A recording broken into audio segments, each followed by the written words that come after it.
नमस्कार। केबे भाबिछंती कि आमे ଯେଉଁ ସବୁ ପରମ୍ପରା ମାନି ଚାଲିଛେ ସେଗୁଡ଼ିକ ପ୍ରକୃତରେ ଆରମ୍ଭ ହେଲା କେମିତି?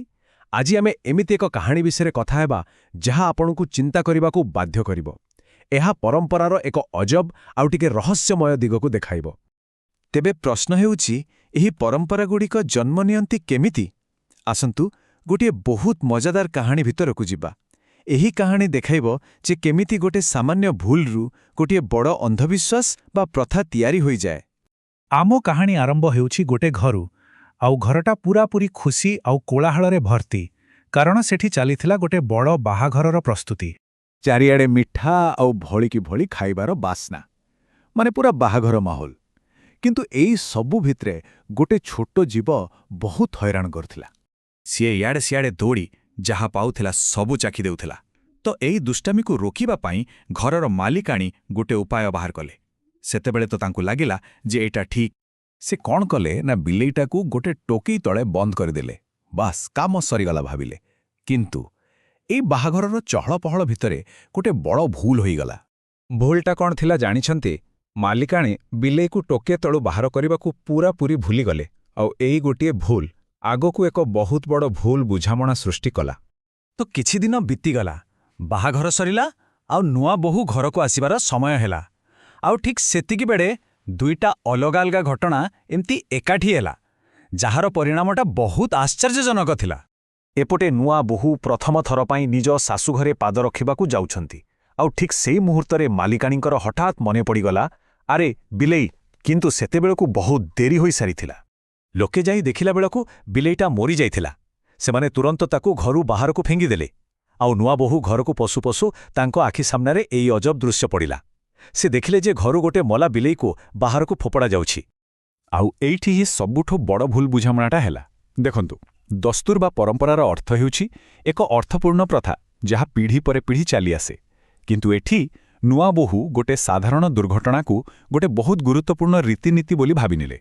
ତାଙ୍କ ମୁଣ୍ଡରେ ପଶିଗଲା ଯେ ବୋଧହୁଏ ଏହି ପରିବାରର ଏହା ଏକ ପବିତ୍ର ପରମ୍ପରା ଯେ ବୋହୂ ଆସିଲା ବେଳେ ଗୋଟେ ମଲା ବିଲେଇକୁ ଘରୁ ଫିଙ୍ଗିବାକୁ ପଡ଼େ।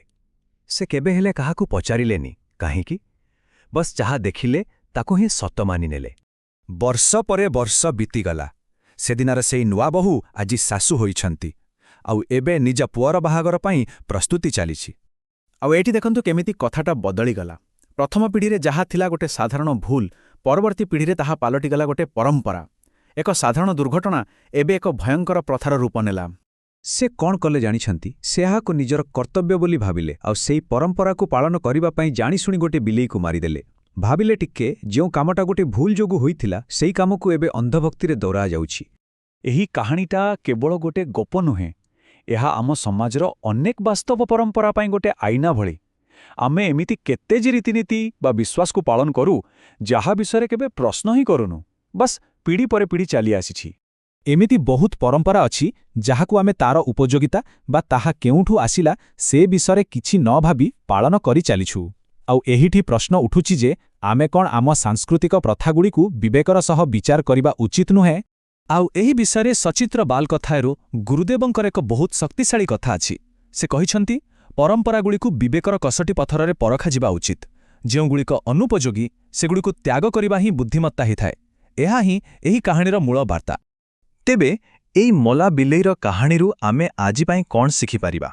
ଆସନ୍ତୁ ଏହାର କିଛି ମୁଖ୍ୟ ଶିକ୍ଷା ଉପରେ ନଜର ପକାଇବା। ପ୍ରଥମ କଥା ହେଲା, ପରମ୍ପରା ପଛରେ ଥିବା କାହିଁକିକୁ ପ୍ରଶ୍ନ କରନ୍ତୁ।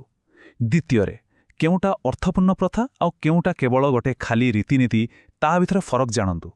ଆଉ ସବୁଠୁ ଗୁରୁତ୍ୱପୂର୍ଣ୍ଣ, ଆମକୁ ଯାହା ଉତ୍ତରାଧିକାରରେ ମିଳିଛି ତାକୁ ବିବେକ ଆଉ ତର୍କ ଦ୍ୱାରା ପରଖନ୍ତୁ। ଆଉ ଯଦି କିଛି ଅନୁପଯୋଗୀ ବା କ୍ଷତିକାରକ ଲାଗୁଛି ତାକୁ ଛାଡ଼ିଦେବାର ସାହସ ରଖନ୍ତୁ। କାରଣ ଏହି କାହାଣୀ କେବଳ ବିଲେଇର ନୁହେଁ, ଏହା ଆମ ନିଜ ଜୀବନ ପାଇଁ ଏକ ଶିକ୍ଷା। ଶେଷରେ ଗୋଟିଏ ପ୍ରଶ୍ନ ନିଜକୁ ପଚାରିବା ଦରକାର, ଆମ ଜୀବନର ସେ ବିଲେଇ କିଏ? ମାନେ ଆମେ ନିଜ ଜୀବନରେ ଏମିତି କେଉଁ ଅନ୍ଧ ପରମ୍ପରାକୁ ମାନି ଚାଲିଛୁ ଯାହାର ପ୍ରକୃତ କାରଣ କ'ଣ ତାହା ଆମେ ଜାଣିନୁ କିମ୍ବା ଜାଣିବାକୁ ଚେଷ୍ଟା ବି କରୁନୁ? ଟିକେ ଭାବିବେ।